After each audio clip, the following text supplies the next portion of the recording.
escarnecem do povo. No versículo 2 do capítulo 4, eles humilham o povo, chamando de judeus frágeis, como a pastora Marlise pregou, atacando a autoestima do povo. No capítulo 4, verso 3, eles fazem chacota da qualidade do trabalho do povo, dizendo: ainda que construam, vai vir uma raposa e vai passar por ali e vai cair tudo. No capítulo 4, verso 8, eles tentam promover uma confusão no meio do povo, dissensões, intrigas, contenda. No capítulo 4, verso 11, eles tentam se infiltrar no meio do povo para matar, gerar violência e morte. No capítulo 4, verso 12, eles espalham boatos tentando desestabilizar, tirar a paz, a harmonia e o companheirismo do povo. Nós chegamos então ao capítulo 5, e no capítulo 5 Neemias começa a lutar contra problemas internos. Agora não é mais algo externo, não é mais algo de fora para dentro, mas é problema dentro, problema interno. E quando o povo de Deus começa a gerar problema no meio dele mesmo, o inimigo fica tranquilo. Parece até que o inimigo deu uma trégua, mas é porque o povo está brigando entre eles mesmos. Quando o povo começa a brigar entre ele mesmo, o inimigo fica tranquilo. Afinal, o povo está ocupado demais com discussões internas do que com a obra que precisa ser feita. E infelizmente, temos percebido as nossas igrejas distraídas com muitas discussões que só servem para gerar divisão. Nós temos visto as nossas igrejas, e aí eu estou falando do ambiente evangélico, falando das igrejas cristãs, nós temos visto as nossas igrejas preocupadas em dizer que a sua denominação é correta, do que pregar o evangelho de Cristo. Nós temos visto discussões inúteis que têm gerado divisão no meio das igrejas. Tem que ser parede preta, tem que ser parede branca. Pouco importa se não tem a presença do Espírito Santo nessa igreja, se não tem a palavra sendo ministrada. A parede pode ser reluzente em ouro, se não tiver a presença de Jesus, essa igreja não tem nada. Abre-se em discussões inúteis sobre é calvinista, é arminiano. E aí as pessoas se dividindo em doutrinas teológicas, quando todas elas levam para o único caminho, que é Jesus, o Salvador. As pessoas se dividindo em discussões inúteis, e aí eu não anulo o debate teológico saudável, o debate de mesa, a discussão teológica, a conversa, o estudo. Não anulo nada disso. O que precisamos ficar alerta é contra as discussões que geram divisão, que geram separação, que geram dissensões entre as igrejas. Mas o worship é muito fácil, tem que voltar a tocar os hinos congregacionais, são só 3 notas.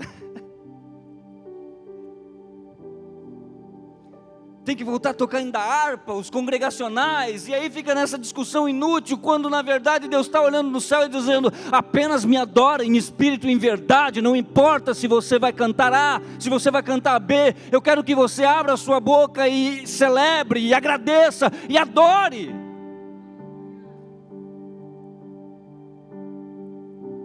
Porque Jesus disse: não, vocês não vão mais adorar em Jerusalém, isso não importa mais, o que importa é que vocês adorem em espírito e em verdade, é isso que importa. Mas o movimento A é maior que o movimento B, a igreja A é maior que a igreja C, pouco importa. São discussões inúteis que têm gerado divisão no meio das igrejas.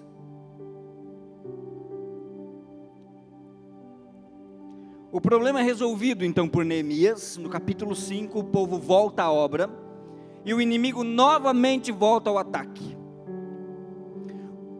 pois o muro já estava levantado, os muros já estavam levantados. O que faltavam eram as portas nos portais, aproximadamente 8 portais, conforme relato do capítulo 6. E agora nós entramos no desenvolvimento e aplicação da mensagem de hoje. Conforme nós vimos, a perseguição era constante. Desde o capítulo 1, nós vemos a perseguição constante, principalmente encabeçada por Sambalate. Percebam, porém, o relato no verso 1 do capítulo 6, pode colocar no telão para mim, por favor? Capítulo 6, verso 1. A gente vai fazer um breve retorno aqui, para chegarmos no texto base que nós lemos nessa manhã.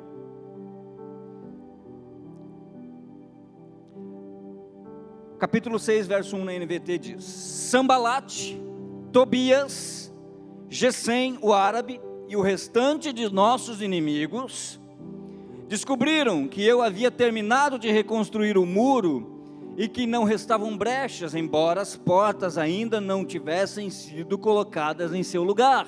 Então a obra não estava concluída. Temos visto ao longo da série até o momento sempre falar de Sambalate, um dos principais inimigos. Todas as ações, as incursões contra Neemias e os trabalhadores vinham através de Sambalate. Agora aparecem duas novas figuras aqui, duas figuras atuantes, Gesem e Tobias. Sambalate era endemoniado, Tobias era endemoniado vezes 2.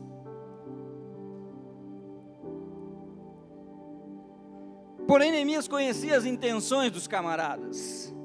Verso 2 então: Então Sambalate e Gesem enviaram uma mensagem pedindo para que eu me encontrasse com eles, num dos povoados da planície de Ono, sabendo que eles planejavam me fazer mal. Verso 3, presta atenção no verso 3. Respondi com a seguinte mensagem: estou envolvido com uma obra muito importante e não posso ir. Por que eu deveria interromper o trabalho para me encontrar com vocês? João Ferreira de Almeida, Revista Corrigida, vai dizer: estou fazendo uma grande obra de modo que não poderei descer. Por que eu deixaria esta obra e iria ter convosco? Certeza do chamado, propósito definido.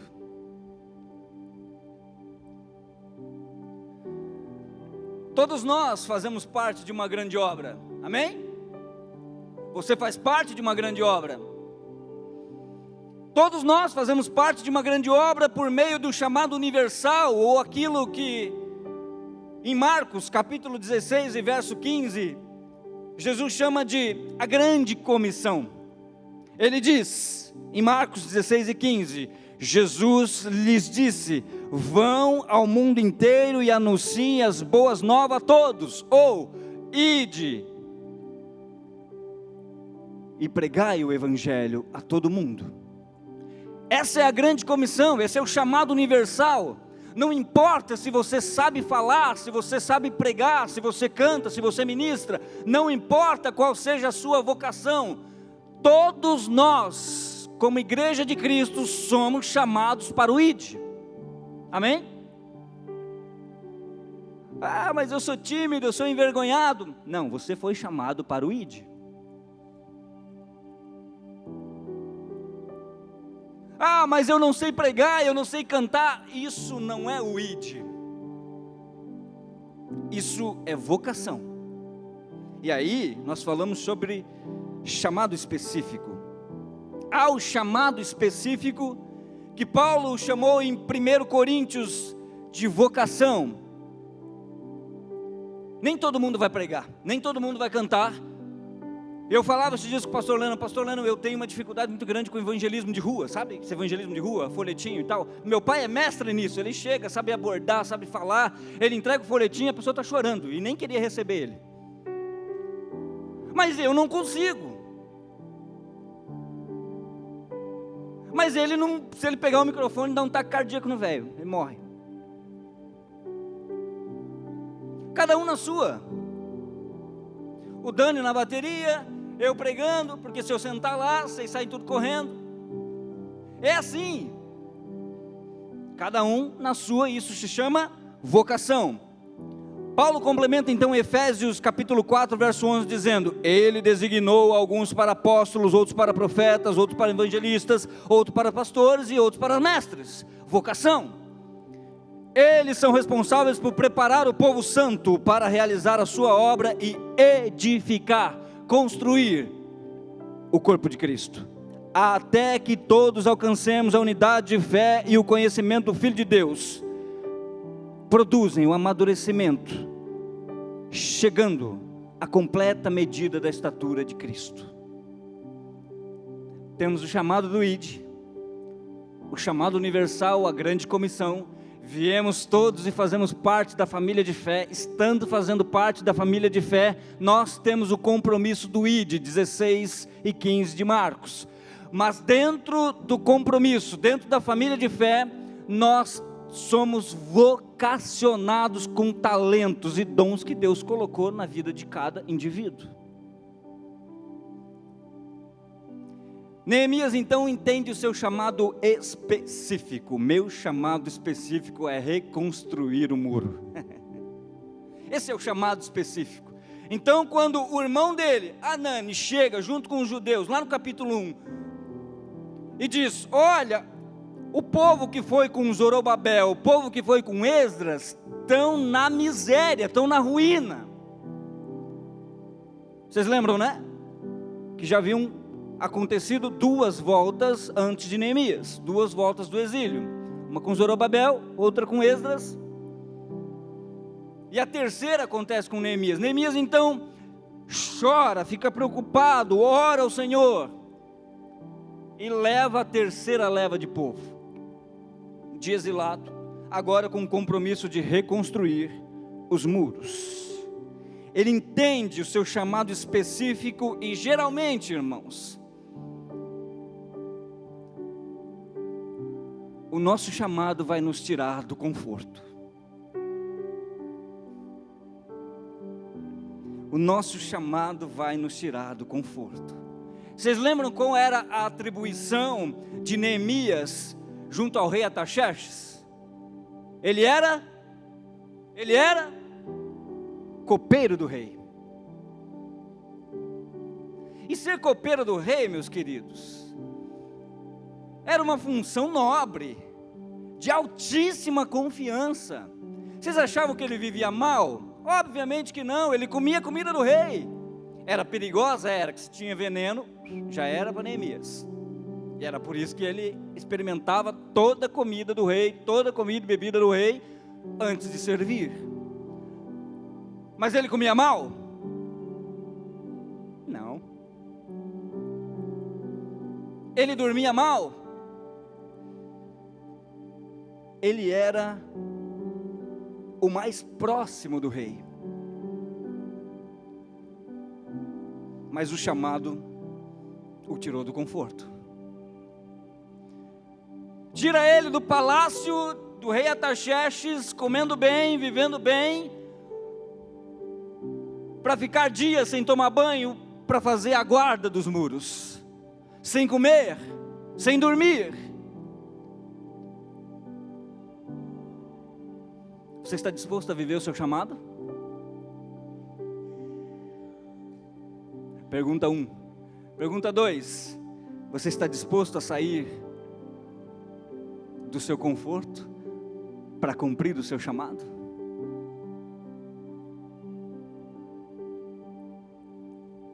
Aí a gente canta: é Ele, por Ele que eu estou gastando a minha vida, perdendo tudo com amor e com alegria.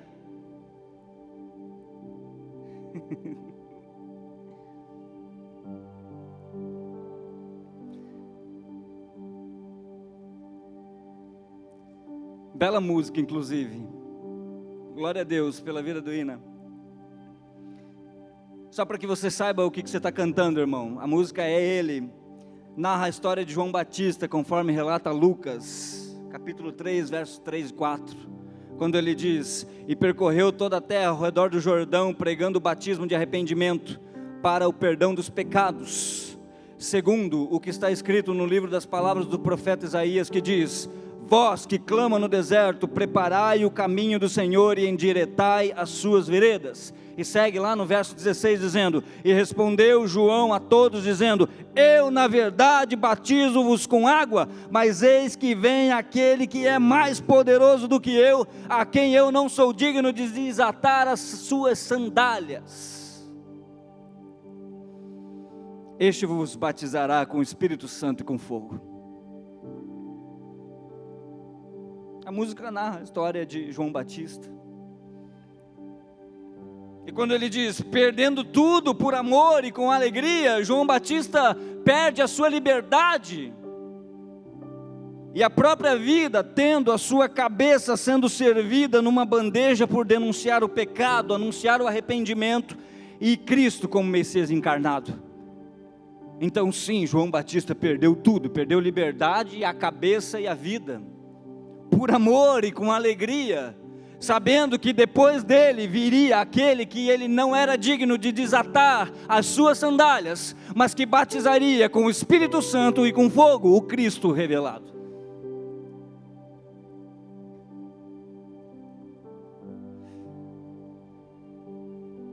Aí esses dias estava uma onda na internet e eu comecei a olhar alguns comentários e um bando de hipócritas dizendo: oh, mas eu não perco nada servindo a Cristo, eu só ganho. Me incomoda essa parte da música. Óbvio, não estuda a Bíblia, não entendeu o contexto. Perdendo tudo, eu não perco nada servindo a Jesus. É óbvio que não perde. Vive uma vida qualquer. Vive um evangelho de faz de conta. Mas sim, irmão, o evangelho é perda, o evangelho é renúncia. É renunciar, negar-se a si mesmo e segui-lo. Esse é o evangelho de Cristo. Não é o evangelho do conforto, é o evangelho do confronto. Ele te confronta, ele te faz renunciar. Mas aí a pessoa vem dizer: não, eu não perco nada servindo Jesus, porque Ele é o meu tudo. Seu hipócrita, é óbvio que você não perde nada. Você não está deixando o vício do cigarro, da droga, da bebida. Você vem para a igreja no domingo e está fumando narguilé na sexta, bebendo que nem um condenado no sábado. Aí não precisa mesmo perder.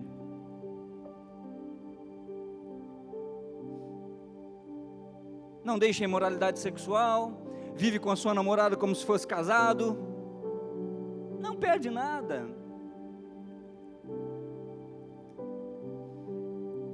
Continua fazendo fraude nos impostos, tudo ok com o homossexualismo, obviamente não perdem absolutamente nada.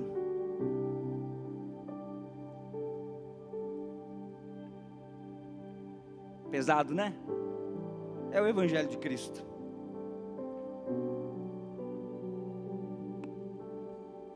Nós vivemos uma grande discussão doutrinária e obviamente a gente sempre combate a religiosidade. Porque ser religioso é igual os mestres da lei no tempo de Jesus. Os mestres judaizantes que vinham e eu conheço a lei, aquela hipocrisia do fariseu, mestre da lei. Então a religiosidade traz muito disso e nós temos combatido isso e precisamos combater isso, obviamente. Mas há uma linha muito tênue entre combater religiosidade e ser conivente com o pecado, irmão, porque tudo é religiosidade e nada mais é pecado.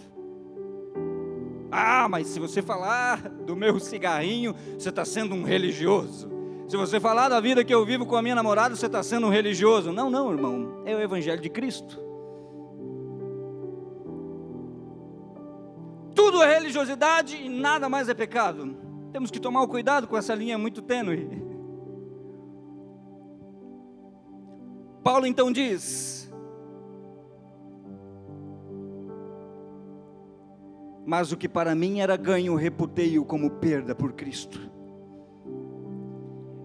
E na verdade tenho também por perda todas as coisas, pela excelência do conhecimento de Cristo, meu Senhor, pelo qual sofri a perda de todas estas coisas, e as considero como esterco, para que possa ganhar a Cristo, e seja achado nele, não tendo a minha justiça que vem da lei, mas a que vem pela fé em Cristo, a saber, a justiça que vem de Deus pela fé. Tem perda. Viver o evangelho, viver o chamado, tem perda, tem renúncia. E Neemias experimenta isso. Ele sai do conforto do palácio do rei Artaxerxes, perde tudo para viver o seu chamado. Após entender esse chamado específico, vencer as oposições e distrações, Neemias então conclui a grande obra.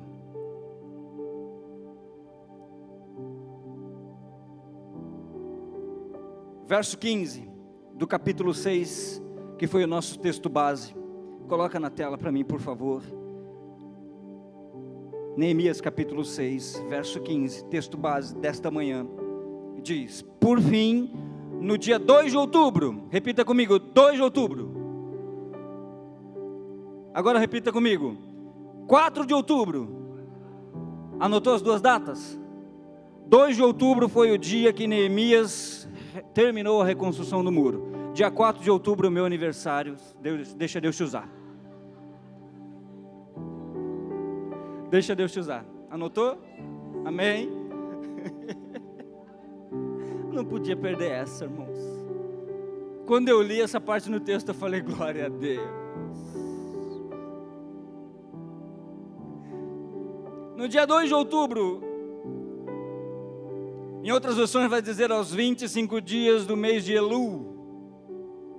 A NVT é um pouco mais direta e ela já vai no mês do nosso calendário. Verso 16 então vai dizer: quando nossos inimigos e as nações vizinhas souberam disso, souberam que nós terminamos a obra, ficaram assustados e sentiram-se humilhados, perceberam que a obra havia sido terminada ou havia sido realizada com a ajuda de nosso Deus. A obra havia sido concluída com o empenho dos trabalhadores, com a decisão de Neemias em fazer o seu chamado, mas principalmente, Neemias não coloca aqui os créditos nele mesmo. Olha só que interessante, pastor Fernando. Ele não fala que eles perceberam que a obra havia sido terminada porque Neemias era um excelente líder.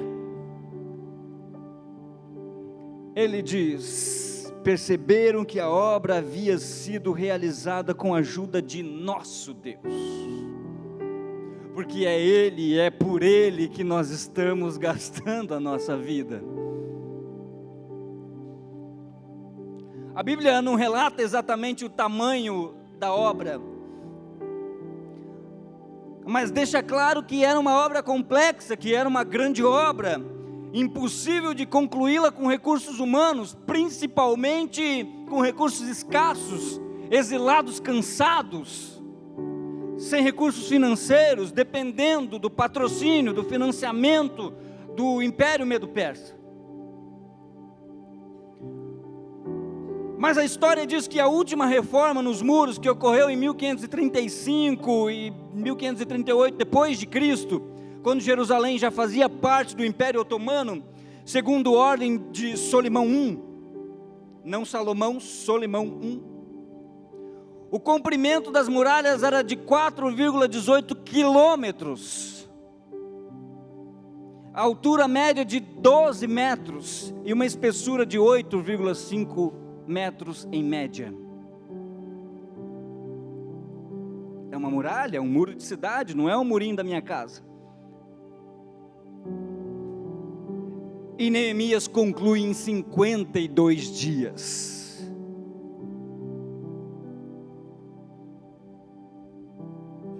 Verso 18: muitos em Judá haviam jurado lealdade a Tobias, o endemoniado, pois seu sogro era Secanias, filho de Ará, e seu filho Joanã era casado com a filha de Mesulão, filho de Berequias. Verso 19: eles sempre me falavam das boas ações de Tobias, e lhe contavam tudo o que eu dizia. E Tobias continuava a mandar cartas de ameaça para me intimidar. A obra já estava concluída e Tobias continuava mandando as cartas para intimidar Neemias. E essas cartas tinham um cunho, depois você pode ler ali no capítulo 6, elas tinham um cunho de dizer: olha, eu estou percebendo que aí, você reconstruindo os muros, você quer ser o rei de Judá. Você quer ser o rei, você quer apartar do império Medo-Persa, se revoltar contra o império, e eram essas as cartas, ameaçando, conspirando, colocando em xeque as intenções de Neemias. Lembra que tratamos na primeira mensagem da série que Judá era o reino do sul, cuja capital era Jerusalém. Então Tobias tinha influência em todo Judá, não só na capital Jerusalém, onde estava acontecendo a reconstrução do muro. E ele tinha essa influência em Judá por ser genro de Secanias, e Secanias foi um sacerdote que era descendente de Zorobabel. Secanias voltou com Zorobabel lá dos primeiros exilados. Tobias era genro de Secanias, então ele tinha influência, ele conhecia onde pisar, ele tinha boa moral.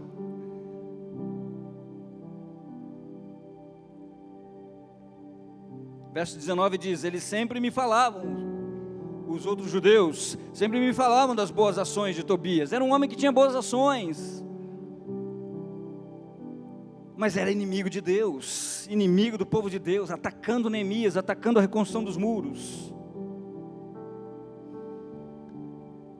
Irmão, ser chamado de Deus te faz sair do conforto, e você vai arrumar alguns inimigos, inimigos externos, inimigos internos, dentro de você mesmo. Sempre vai ter alguém para dizer: não, você, mas eu prego muito melhor que esse moleque que está aí. Sempre vai ter alguém para dizer: eu canto melhor do que essa menina que cantou aí. Né, pastor Fernando? Se eu fosse pastor, eu faria diferente.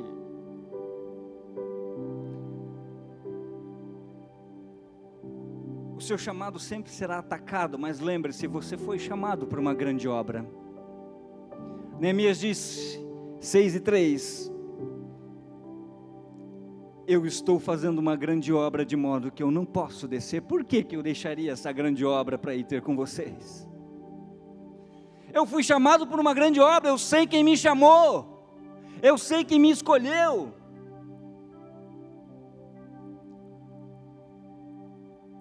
Parto então para a conclusão dessa mensagem, dizendo: qual é o teu chamado, irmão? Por que você parou?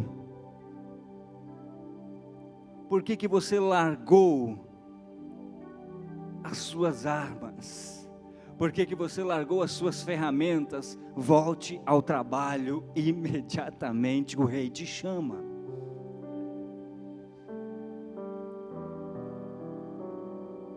Você precisa voltar, as promessas não foram esquecidas. Lembra que ele falou para você: eu vou te usar aqui, eu vou te usar ali. Ele não esqueceu. Mas onde é que você se perdeu ao longo dessa jornada? O que aconteceu? Que distração te tirou do caminho? Que oposição te desanimou? Nesta manhã cai por terra em nome de Jesus, o chamado está de pé.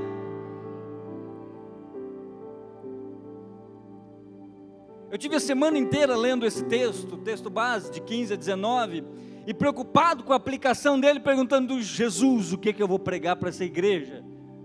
Fala de Secanias, filho de Ará, que não sei o quê. Na vigília, na sexta-feira, eu entendi claramente que precisava falar sobre chamado. Se você não veio na vigília, você perdeu, irmão. Tinham quase 150 pessoas tomadas pelo Espírito Santo aqui. A maior vigília da AME. Deus nos tomou com a sua graça e a sua preciosa presença na sexta-feira. Se você perdeu, na próxima não perca. Amém? Uma igreja que ora é uma igreja viva, irmãos. Na sexta-feira, na vigília então, enquanto os meninos tocavam e ministravam, me ajoelhei ali na cadeira, entendi claramente que precisava falar sobre o chamado, sim, e principalmente sobre o chamado específico. Por óbvio, o chamado específico é uma sequência do cumprimento contínuo do chamado universal, amém? Da grande comissão, o ID. Não é possível dissociar uma coisa da outra. Se eu faço uma coisa, eu faço a outra. Deus tem um novo começo para o teu ministério. Amém? Eu vou repetir. Deus tem um novo começo para o seu ministério. As promessas não foram esquecidas. Ele não engavetou o teu comissionamento. Ele não engavetou o teu chamado.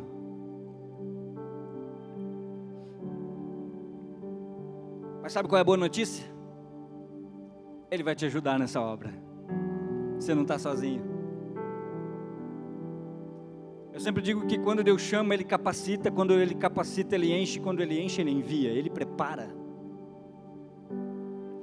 Ele chamou Pedro, que era um homem de, segundo a Bíblia, língua pesada. Entendo, portanto, que Pedro não era um homem de se comunicar muito bem, um truculento.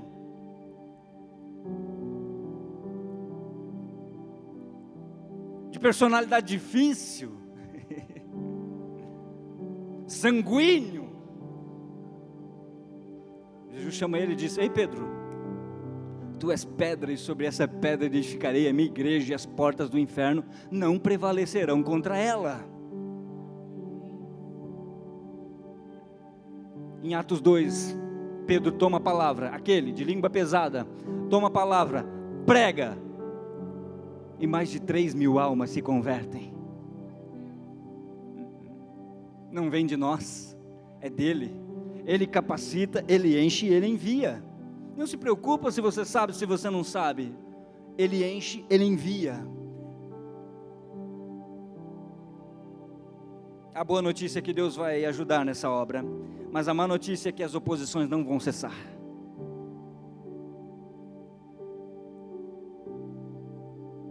Não vão cessar. Qual a sua vocação, irmão? Qual a sua vocação, irmã? Sua vocação é no Kids? Então sirva no Kids.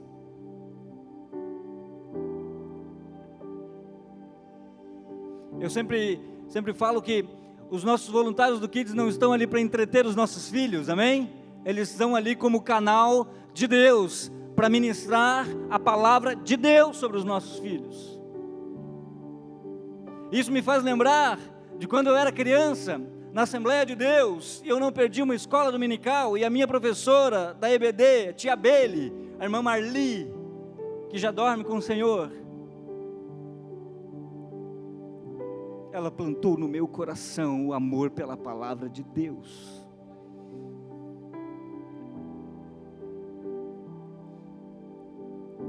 Estava chovendo, eu pegava a minha bicicletinha, meu pai já tinha saído, porque ele fazia evangelismo mais cedo. Pegava a minha bicicletinha, a mamãe ficava dormindo, e pegava a minha bicicletinha 5 quilômetros até a igreja, para a escola dominical, porque eu não admitia perder uma escola dominical ministrada pela tia Beli.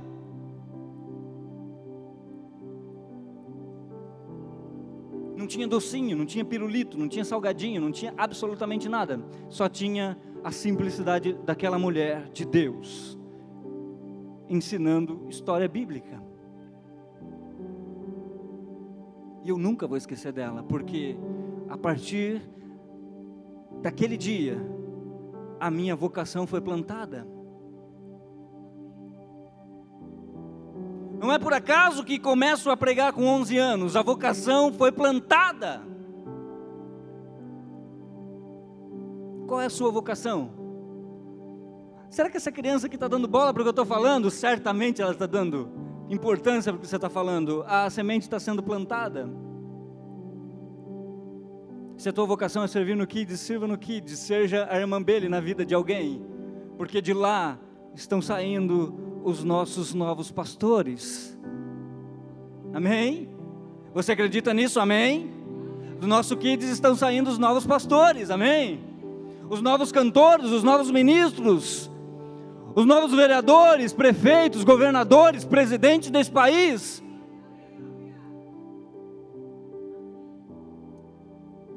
Glória a Deus. Do nosso Energy estão saindo os nossos pastores, os nossos atletas, que vão representar o nome de Jesus, basquete brasileiro, NBA, seja lá onde Deus quer te levar.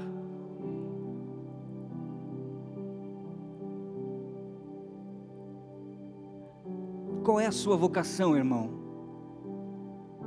Esses dias, já para finalizar, eu abri a primeira caixinha de perguntas da vida no Instagram, e vieram diversas perguntas.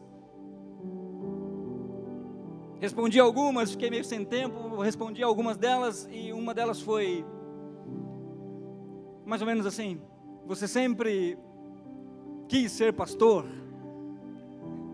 E quem já esteve em algum retiro viu o testemunho que eu dei sobre isso.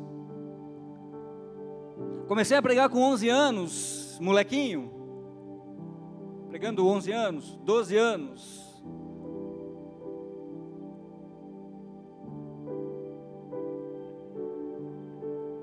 Agenda sempre cheia, e falo isso para a glória do Senhor.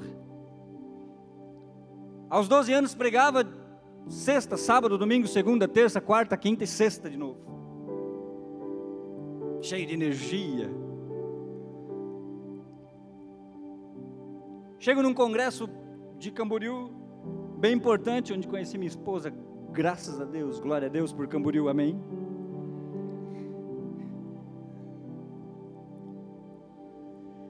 Chego para pregar na sexta, chego de tarde. Meus primos que cantavam me deixaram ali, seguiram para Florianópolis, porque no sábado e domingo eu encontrava eles lá para um outro congresso. Chego na sexta, fico hospedado no seminário de missionários ali. O pastor que me recebe, me leva para tomar café, ele olha para mim, pastor Jussi, olha para mim e diz: eu, 13 anos, acabei de fazer 13 anos. O congresso era na data das crianças ali. Como vocês sabem, faço aniversário dia... Glória a Deus, viu? O congresso era ali pelo dia 10 a 12 ali. Tinha acabado de fazer 13 anos. Didático isso aí, né? Gostou, né? Gostou, né, Marlice? Vai usar, né? Ele olha para mim e diz: e aí, como é que você está? Como é que está a agenda? Como é que está o ministério? Eu, empolgado, passou muito bom, glória a Deus, glória a Deus. Ele olha: Deus tem um chamado pastoral para você. Eu olhei para ele: amém. Mas um chamado pastoral para cuidar de pessoas, de igreja mesmo. Eu: tá bom, amém. E no meu coração: não, eu quero ser pregador itinerante, quero ser pregador famoso, pregar para multidões. Não que isso seja errado, tá, irmãos? E a intenção no meu coração também não era pela fama. Era um moleque.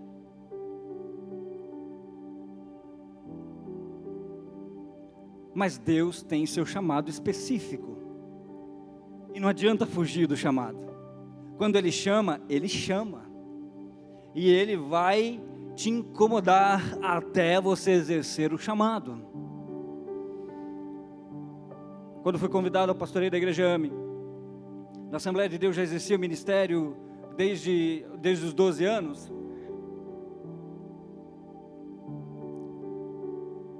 Quando saí da Assembleia, inclusive, era diácono da igreja, indo ao presbitério, para quem conhece um pouquinho da hierarquia da igreja. Mas ali não tinha no meu coração a intenção, e não foi o tempo ainda de pastorado. Quando fui convidado nessa casa para ser pastor,